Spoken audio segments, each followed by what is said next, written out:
क्या देखा? वही हिंदू जो चींटियों को चीनी और आटा दे रहा था, मुझसे पहले खाने काबा का तवाफ कर रहा था, मुझसे पहले खाने काबा का तवाफ कर रहा था। जब मैंने उसे देखा तो मैंने अपने तवाफ की शुरुआत नहीं की। मैंने कहा मेरे मौला अजीब मामला है, वो गैर मुस्लिम वो हिंदू शख्स जिसने चींटियों को चीनी और आटा दिया मुझसे पहले खाने काबा का तवाफ कर रहा है, ये क्या मामला है? आवाज आई, ऐ इब्राहिम सुन, उसने चींटियों से मोहब्बत की, मेरी रहमत ने उसे कुफ्र से बाहर निकाल के जन्नतियों की फेहरिस्त में लाके रखा। अगर एक गैर अल्लाह की मखलूक की मोहब्बत दिल में पैदा कर ले तो अल्लाह उसे अपने नेक बंदों में शामिल करेगा। अगर एक नेक बंदा ये काम करे तो हो सकता है अल्लाह उसे अपने वलियों के जुमरे में शामिल फरमा दे। समझ रहे आप? सबकी कब्रों में नूर था। वजह हुजूर आए थे। वजह इमाम फरमाते अच्छा ये बता तेरी कब्र में ये नूर ज्यादा क्यों है? तेरी कब्र में नूर ज्यादा क्यों है? तो उसने मालूम है क्या कहा था? उसने कहा ए इमाम जलालुद्दीन, बात यह है कि मेरी कब्र में हुजूर आए भी थे और मुस्कुराए भी थे। अल्लाह सुभान अल्लाह। हाथों को उठा के बोलो नूर वाला आया है, नूर वाला आया है, नूर लेके आया है, नूर लेके आया है। ये नारा आपकी तरफ से लगाएं आप। नूर वाला आया है, नूर लेकर आया, बताया नूर ले, नूर वाला आया है, नूर लेकर आया। ऊंची बोले नूर वाला आया है, नूर लेके आया है। बेस ये कि हुजूर मेरी कब्र में आए भी थे और मुस्कुराए भी थे। सुभान अल्लाह। इमाम फरमाते ये सूती अच्छा अब ये बता दे कि तेरी कब्र में मुस्कुराए क्यों थे? इस सवाल का जवाब भी दे दे तो वही जवाब आपकी मजलिस क्यों होती है, क्या इसका बेनिफिट है?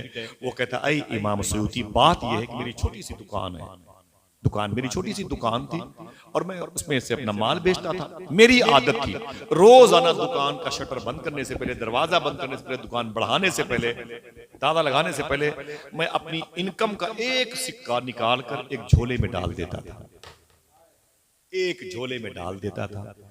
उस झोले में मैं पूरे 12 महीने तक रोजाना एक रुपए का सिक्का उसमें डालता रहता था। 12 महीने के बाद जब रबीउल अव्वल का महीना आता तो वही पैसा निकाल के हुजूर की मीलाद पे खर्च किया करता। वाह वाह वाह, सुभान अल्लाह सुभान अल्लाह। यही वजह है कि हुजूर मेरी कब्र में आए भी थे और मुस्कुराए भी थे। बहुत खूब। सुना है आप हर आशिक के घर तशरीफ लाते हैं, मेरे भी घर में हो जाए चरागा या रसूल अल्लाह। हाथों को उठा के बोलो मेरे भी घर में हो जाए चरागा या रसूल अल्लाह, या रसूल अल्लाह। वो जो मोहम्मद अल्लाह के रसूल हैं आशिकों के दिलों में है। एक लंबी फेहरिस्त है। आशिक जवान भी था, आशिक लड़की भी आशिका थी, आशिक बच्चे भी थे, आशिका हुजूर से मोहब्बत करने वाली बूढ़ी औरतें भी थी, आशिक बूढ़े लोग भी थे। सबके नाम सबकी हिस्ट्री डिटेल मुझे मेरे जहन पे है, लेकिन फिर किसी न किसी मौके पर इंशाल्लाह ये बातें होंगी। बिलखुसूस हुजूर अशा सय्यदी सरकार वारिस पाक रज़ी अल्लाह तआला अन्हु की मोहब्बत में आज बाबू भाई के चेहरे को बार बार तब्दीली की सूरत में देखते हुए खुदा की कसम मुझे अजीब सी खुशी हो रही है। सरकार वारिस पाक रज़ी अल्लाह तआला अन्हु ये सिलसिले कादरिया के बुजुर्ग हैं, बाद में इन पर चिश्तियत का गलबा हुआ। सुभान अल्लाह। इनके सगे परदादा सय्यदी सरकार वाकिफ असरार मुतशाबिहात तंजील सय्यदी अशा शेख मीर मोहम्मद इस्माइल वास्ती कादरी रज़ाकी बिलग्रामी सुम्मा मसौली शरीफ हैं, जिनके पीर कामिल हैं सैयदना शेख अब्दुल रज़्ज़ाक महबूब बेकमर कादरी बांसवी, जो मुरीद और खलीफा हैं सरकार शेख मीर अब्दुल समद खुदानुमा अहमदाबादी। कादरिया की बड़ी अजीम शान शाख है। बाद में शेख नजातुल्लाह शेख शाकुल्लाह मेरे आका सरकार वारिस पाक के परदादा हुए और सरकार वारिस पाक रज़ी अल्लाह तआला अन्हु के जात पर है तो नस्ब मुबारका ये हुसैनी है, इमाम हुसैन की बेटी औलाद मुबारका से है, लेकिन ये इनका जो नस्ब मुबारका है वो कादरी है। बाद में इन पर चिश्तियत का गलबा, जैसे सरकार साबिर पाक, साबिर पाक के पीर कामिल सरकार शेख बाबा फरीद गंज शकर हैं, वो खलीफा हैं कुतुबुद्दीन बख्तियार काकी के, और वो खलीफा हैं सरकार गरीब नवाज के। लेकिन सरकार साबिर पाक के वालिद शेख अब्दुल करीम अब्दुल सलाम ये शेख अब्दुल वहाब जिलानी के बेटे हैं, और शेख अब्दुल वहाब जिलानी शेख अब्दुल कादिर जिलानी के बेटे हैं। तो है वो कादरी, लेकिन गलबा चिश्तियत का हुआ। वाह वाह वाह। ठीक है, गलबा चिश्तियत का हुआ। ऐसे ही माररा शरीफ के शेख कामिल बड़ी अजीम शान शख्सियत है, वो नसबी तौर पर चिश्तिया सिलसिला है, लेकिन बाद में गलबा कादरियत का हुआ। बाद में गलबा कादरियत का हुआ जब ये कालपी शरीफ से रिश्ते नूर हुए, वरना पहले ख्वाजा बख्तियार काकी से जो रिश्ता आया था उससे चिश्तियत। तो जिसका हिस्सा जहां जहां होता है वहां वहां से उसे पहुंचाया जाता है। सरकारे वारिस पाक रहमतुल्लाह तआला अलैह के बारे में बाबू भाई ने कहा कि कोई एक बात बता दीजिएगा। सुभान अल्लाह, अगर सुने तो बता दूं। आपके पीरे काम, आपके वालिद साहब किबला सैयद सरकार कुर्बान अली शाह वारसी रहमतुल्लाह तआला अलैह, ये इनकी जो मज़ार शरीफ है वो देवा शरीफ से तकरीबन 1.5-2 किलोमीटर के फासले पर, और वो इलाका जरा सुनसान है, वहाँ घने जंगल वगैरह पेड़ पौधे ज्यादा थे। तो सरकार वारिस पाक के अब्बू के विसाल के बाद लोगों ने कहा कि सरकार, फरमाया कि बताएं क्या बात। तो लोगों ने कहा कि हुजूर आपके अब्बू की कब्र शरीफ वहां पर है, हम फातिहा खाने के लिए आते हैं तो वो जंगल के कुत्ते बड़े परेशान करते हैं, वहां के कुत्ते जानवर बड़े परेशान करते हैं, तो आपका तकिए कलाम था सुना सुना। जी जी जी, मोहब्बत से बोलो, सुना सुना सुना सुना। बड़े ही चोर उचक्कों को, लुटेरों को भी अपने दामन में पनाह देते, वाह वाह वाह वाह, कभी किसी बुरे को भगाया नहीं। बेशक, यही सिफत मेरे आका ताजुल औलिया नागपुर शरीफ के शहंशाह के, सुभान अल्लाह, सुभान यही खूबी गरीब नवाज के अंदर थी। आज यही खूबी सरकार मखदूम सिमना की चौखट पर देखने को मिलती है। बेशक, सुभान फकीरों दरवेशों के लिए उनके यहाँ मजहब नहीं देखा जाता। गौस पाक फरमाते बहता हुआ दरिया बनो, बहता हुआ दरिया बनो, ठहरा हुआ तालाब न बनो। ठहरा हुआ तालाब बनोगे 2-4 नालियों के पानी से गंदे हो जाओगे, बहता हुआ दरिया बनोगे हजारों नालियों को साफ करोगे। सुभान अल्लाह, सुभान अल्लाह। सरकार वारिस पाक में बड़े बड़े चोरू चक्के आते थे, ऐसे ऐसे भोले भाले लोग आते थे। एक मरतबा देवा शरीफ में किसी ने कहा सरकार, फरमाया क्या बात है, सुना सुना क्या बात है। कहा हुजूर आपके एक मुरीद हैं और इसी देवा शरीफ में फला मोहल्ले में अजान देते हैं। फरमाया सुना सुना बात क्या है। कहा हुजूर कभी कभी वो असर की नमाज इधर मुंह करके नहीं देते। बोले फिर? बोले इधर मुंह करके देते हैं।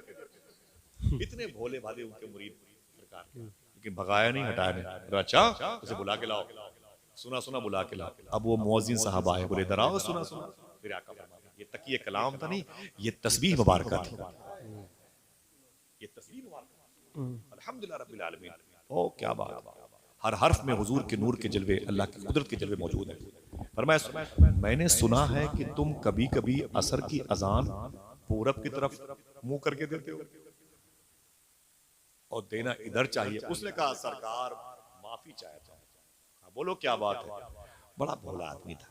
उसने कहा कि हुजूर बात यह है ना कि असर के वक्त कोई नमाज पढ़ने के लिए आता ही नहीं। 2 बेचारे चचा हैं हमारे यहाँ, उनका घर पूरब की तरफ से वही दोनों आते हैं, तो हम सोचते हैं कि उन्हीं को बता दे कि अजान हो रही है, बकिया हमको पूरी कायनात से क्या मतलब। सरकार वाली से पाक, क्या भोलापन था उनके फकीरों में, उनके दरवेशों में, मस्तों में, कलंदरों में। और पावर कितना था, पावर कितना था उस मोहब्बतों के इमाम के अंदर। फरमाया लोगों ने कि हुजूर अब्बू जान की कब्र शरीफ वहां पर है, 1.5-2 किलोमीटर का फासला है, वो जानवर परेशान करते हैं। फरमाया अच्छा चलो सुना सुना। सरकार वाली से पाक वहां पे ले गए और फरमाया वालिद की कब्र ये। फरमाया हाँ। थोड़ी सी कब्र खोदी, एक ईंट मुबारक निकाली अब्बू की कब्र शरीफ से, एक ईंट मुबारक निकाली और निकालने के बाद उसे झोले में रखा। फरमाया चलो। देवा शरीफ पहुंचने से तकरीबन आधा किलोमीटर पहले एक रूहानियत का मरकज नजर आता है, जहां आपके दरबार के दरबारी शायर हुजूर सरकार बेदम शाह साहब, अल्लाह क्या फरमाया आपने, सारी दुनिया की निगाहों से गिरा है बेदम, तब कहीं जाके तेरे दिल में जगह पाई है। वाह वाह वाह। बेदम तुम्हारी आंखें हैं या अर्श का चराग, बेदम तुम्हारी आंखें हैं या अर्श का चराग, रोशन किया है नक्शे कफे पाए। सरकार वाली से फरमाया कि ईंट ले चलो। ईंट लोग लेके आ गए। आप बेदम शाह साहब की जहां कब्र है वहीं पे करीब में आपने फरमाया कब्र खोदो। एक कब्र खोदी गई। आपने उस मुबारक ईंट को एक कपड़े में लपेटा, उसे उस कब्र के नीचे रख दिया। हो सकता है कि इस वीडियो की जो स्क्रीन पर कोई तस्वीर नजर आए तो फिर मिर्जा के मानने वाले इस पर है कि नहीं जी। लेकिन ये बुजुर्गों से मोहब्बत करने का मामला, दरगाही सोच रखने वालों की बात। जो बुजुर्गों से मोहब्बत करता है उसी को उनके तसर्रुफात का फैज मिलता है। बेशक बेशक बेशक हक है, हक है। वहाबिया देवना को इसका इल्म नहीं हो, ये ऐसा कैसे होगा, ऐसा कैसे होगा? नहीं होगा। वो जब इधर आएगा तब समझ में आएगा। उसकी हर बात का जवाब नहीं दे सकते। क्यों? जब इमाम साहब यहाँ पर मौलाना शाह नवाज साहब नमाज पढ़ाते हैं, अगर ये भूल जाए नमाज पढ़ाना, कोई किरत भूल जाए, तो जो वजू करता हो वो लुकमा देगा तो माना जाएगा? बोलो भाई। हाँ, उसी की बात मानी जाएगी जो जमात में हो। समझ गए मेरी बात?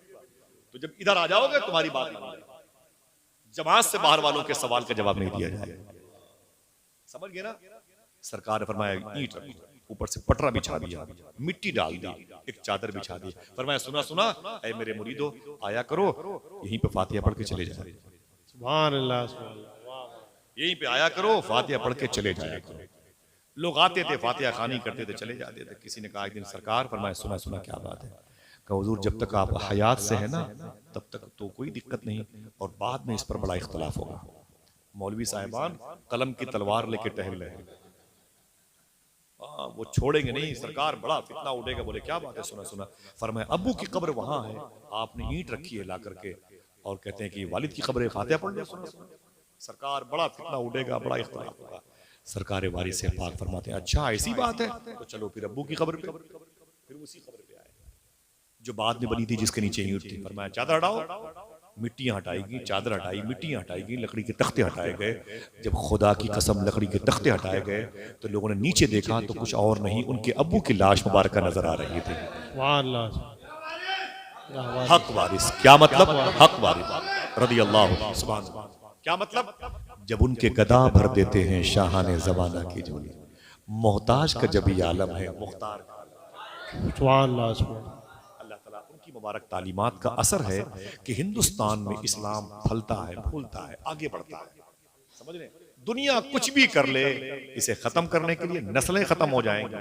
इसे खत्म होना होता तो ताइफ में खत्म हो गया होता, इसे खत्म होना होता तो करबला में खत्म हो गया होता। वहां तो अब तब का मामला था, लेकिन न यजीदी हैं न यजीदियत बाकी, न यजीद की वो जफा रही, न जियाद का वो सितम रहा, जो रहा तो नामे हुसैन का, जिसे जिंदा रखती है करबला। जब तक जमीन बाकी है, इस जमीन पर सबसे बड़ा एहसान इमाम हुसैन के नाना का।